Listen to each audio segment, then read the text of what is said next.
Good morning, students. Today we are going to discuss about bacterial transposable elements.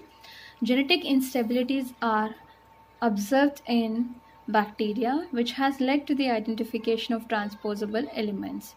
There are two different types of transposable elements which are found.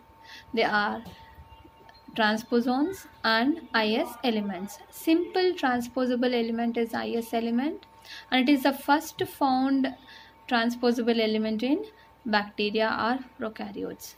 IS element is also called as insertion sequence. See the structure of IS element here. So IS element is flanked by inverted repeat. Both the ends are flanked by inverted repeats, and it has a gene, transposase gene, which encodes for transposase enzyme, and transposase enzyme helps in the movement of transposable element, that is IS element, from one location to the other location. This transposase enzyme identifies inverted repeats and helps in the transposition. If there is any mutation in the IR, transposition will be blocked.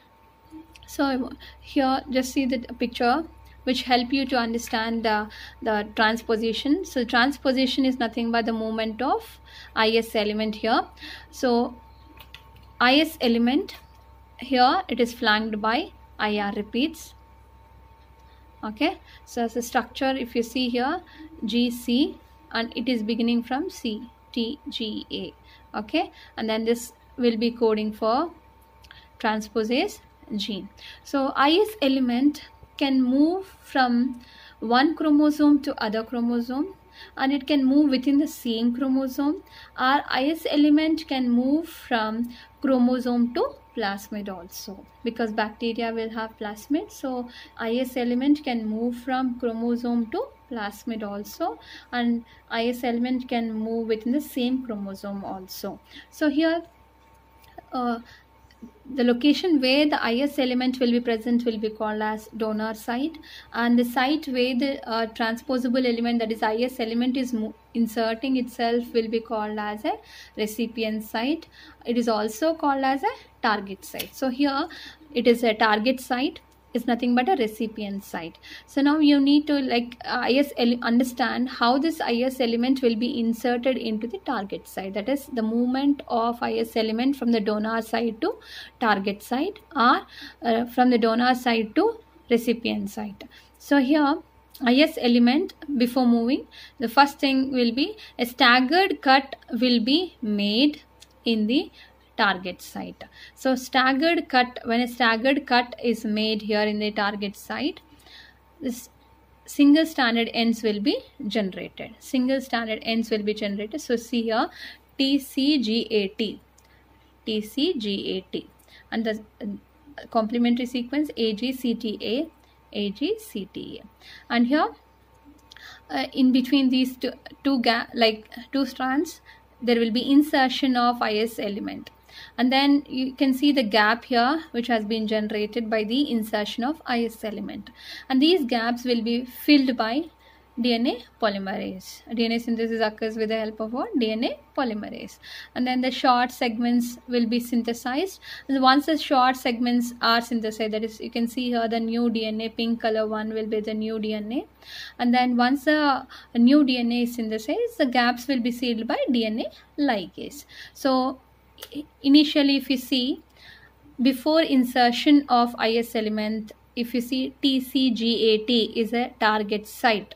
Okay, now after insertion, if you see TCGAT, TCGAT, the sequence is repeating and it is not inverted or oppositely oriented. TCGAT, TCGAT. That's why these are direct repeats.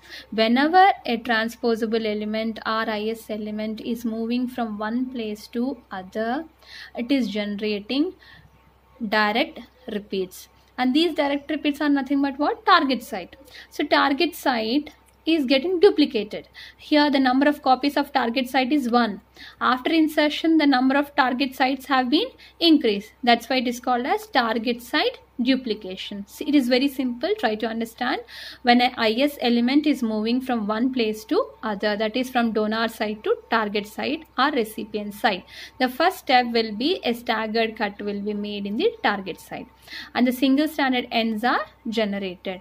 Then within this gap, IS element will be inserted. After insertion, the short fragments will be synthesized by DNA polymerase, and the gaps will be sealed by DNA ligase. And you will observe at both the ends of transposable element, the target site will be duplicated. The number of copies of this target site has been increased, and the orientation is same. So that's why it is called as direct repeats. You can see here duplicated target site sequence. It is also called as target site duplication.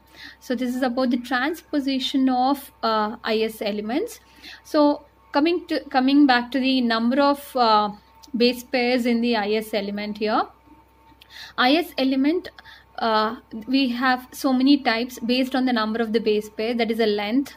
The basic structure remains same in the IS element, that is every IS element will be flanked by IR repeats, and every IS element will have transposase gene, but the number of base pairs in the sequence will be changed. So based on this change in the number of base pairs, they have been named IS1, IS2, IS3, IS4, IS5. So the basic structure remains same, but the number of base pairs are different, IR. So now see here target site duplication. The number of base pairs which are there in the target will be 9. The number of base pairs which will be duplicated will be 9. So whenever you are writing about the details about a transposable element, you need to write always number of direct repeats which are generated are target site duplication. Here I have given a basic simple one, IS1. The number of base pairs which are there in the IS1 is 768 base pairs, and inverted repeats which are there is 23 base pairs. So this is about IS element.